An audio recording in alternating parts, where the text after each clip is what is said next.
स्वागत है आपका संस्कृति चित्र चैनल पर। हिंदू धर्म शास्त्रों में समय को अत्यंत शक्तिशाली बताया गया है।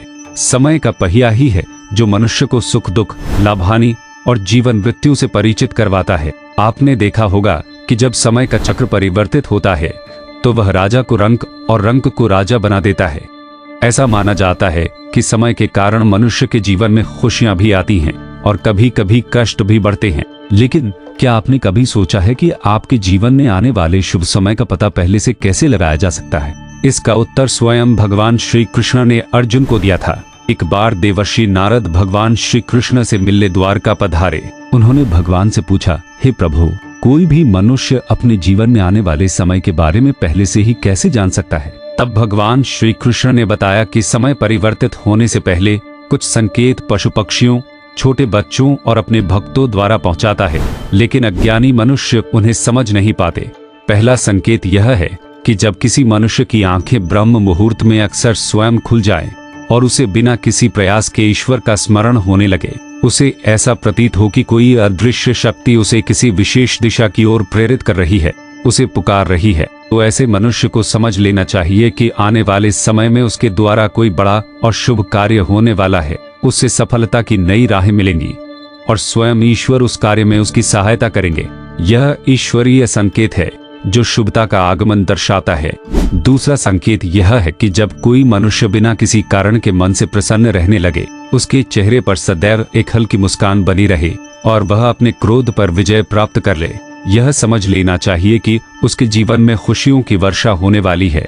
वह जिस भी कार्य के बारे में सोचे उसे उम्मीद से कहीं ज्यादा सफलता प्राप्त हो। ऐसा प्रसन्नचित व्यक्ति अपने भाग्य को स्वयं आकर्षित करता है। जब मन आनंदित रहने लगे तो यह समझना चाहिए कि आपके जीवन में अच्छे समय का आगमन होने वाला है। तीसरा संकेत भगवान कृष्ण ने यह बताया कि जब किसी मनुष्य के द्वार पर चिड़ियां या अन्य पक्षी अपना घोंसला बनाने लगे, या घर के प्रांगण में चींटियां खाने का भार उठाकर संगठित रूप से ले जाती दिखें, या छोटे बच्चे उसके घर आकर बार बार हंसने खेलने लगे, तो समझ जाना चाहिए कि आने वाला समय उसे पहले से और अधिक शक्तिशाली तथा समृद्ध बनाने वाला है। बड़े बुजुर्ग भी कहते हैं कि बच्चे ईश्वर का रूप होते हैं और उनका हंसना अत्यंत शुभ होता है। पांचवा संकेत यह है कि जब किसी व्यक्ति के अनावश्यक खर्चों में कमी आने लगे और उसे धन कमाने के नए नए मार्ग दिखाई दे, ऐसा प्रतीत हो कि देवी लक्ष्मी स्वयं उसके घर में प्रवेश कर रही हैं और उसकी सभी परेशानियों से उसे मुक्ति मिलने वाली है। छठा संकेत भगवान श्री कृष्ण ने बताया कि जब कोई मनुष्य सपने में स्वयं को पूजा की थाली लिए भगवान की आरती करते दिखे, या उसे स्वप्न में ही भगवान की मूर्ति मुस्कुराती हुई प्रतीत हो, अथवा उसके घर में अतिथियों का आगमन हो, तो उसे भी समझ जाना चाहिए कि उसका अच्छा समय शुरू होने वाला है। इसके अलावा जब किसी महिला का बायां अंग और पुरुष का दाहिना अंग जैसे आंख फड़कने लगे, तो इसे भी शुभ समय का संकेत माना जाता है। सातवां संकेत यह है कि जब कोई मनुष्य सुबह सुबह किसी महत्वपूर्ण कार्य के लिए घर से निकले और उसे रास्ते में गाय के दर्शन हो, या किसी साधु संत द्वारा उसे सहजता से आशीर्वाद मिल जाए, तो उसे समझ लेना चाहिए कि वह जिस काम के लिए निकला है वह अवश्य सफल होगा। आठवां संकेत भगवान श्री कृष्ण ने बताया